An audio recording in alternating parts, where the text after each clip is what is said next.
Hello viewers, আসসালামু আলাইকুম। আজকে আমি বানাবো হচ্ছে আলু ভাজি।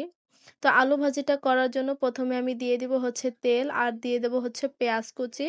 তো এগুলো দেওয়ার পরে কিন্তু আমি পেঁয়াজটাকে লাল, লাল করে ভেজে নিব। আর ভাজা হয়ে গেলে এখানে আমি দিয়ে দিব হচ্ছে আদা, রসুন বাটা। তো এগুলো দিয়ে কিন্তু ভালো করে একটু নেড়েচেড়ে কষিয়ে নিব। তো একটু কষিয়ে নেওয়ার পরে কিন্তু আমি দিয়ে দিব হচ্ছে হলুদের গুঁড়ো, মরিচের গুঁড়ো আর দিয়ে দিব হচ্ছে পরিমাণ মতো লবণ। এখানে কিন্তু আমি মরিচের গুঁড়ো আর হলুদের গুঁড়ো একটু কম করে দিয়েছি, কারণ আলু ভাজিতে বেশি হলুদের গুঁড়ো এবং মরিচের গুঁড়োটা প্রয়োজন হয় না তাই। তো এখানে কিন্তু আমি কাঁচা মরিচ দিব, তাই মরিচের গুঁড়োটা একটু কমই দিয়েছি। আপনারা চাইলে কিন্তু মরিচের গুঁড়োটা না দিলেও পারেন। তো ওগুলো দেওয়ার পর আমি কিন্তু একটু কষিয়ে নিয়েছি। কষানো হয়ে গেলে এখানে আমি আলু ভাজিটা দিয়ে দিব।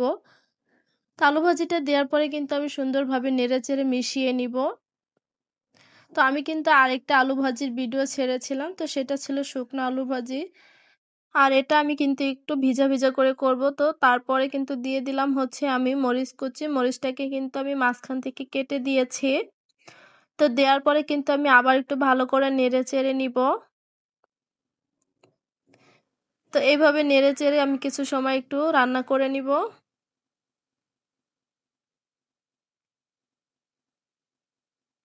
এভাবে আলু ভাজি করলে কিন্তু রুটি দিয়ে খেতে অনেক বেশি ভালো লাগে। তো একটু কষিয়ে নেওয়ার পরে কিন্তু আমি দিয়ে দিব হচ্ছে পানি।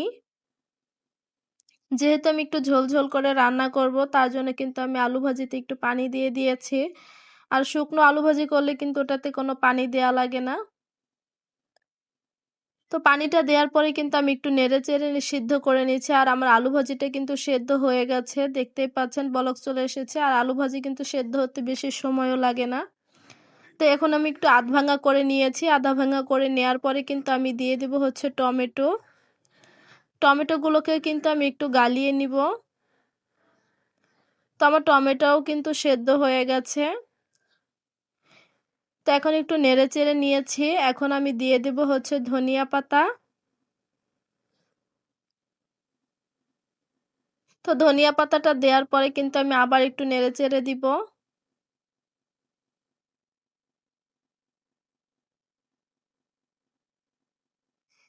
শীতের সকালে কিন্তু এইভাবে আলু ভাজি আর রুটি বানালে কিন্তু খেতে অনেক বেশি মজা হয়। তো এটা কিন্তু আমার সকালের ভিডিও ছিল। তাই ভাবলাম আপনাদের সাথে আলু ভাজিটা একটু শেয়ার করি।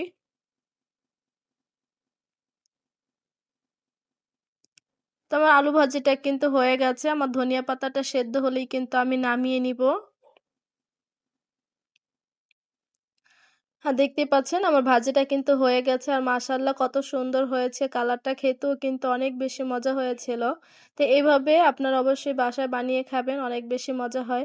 তো আজকের ভিডিওটি এই পর্যন্ত। সবাই ভালো থাকবেন, সুস্থ থাকবেন।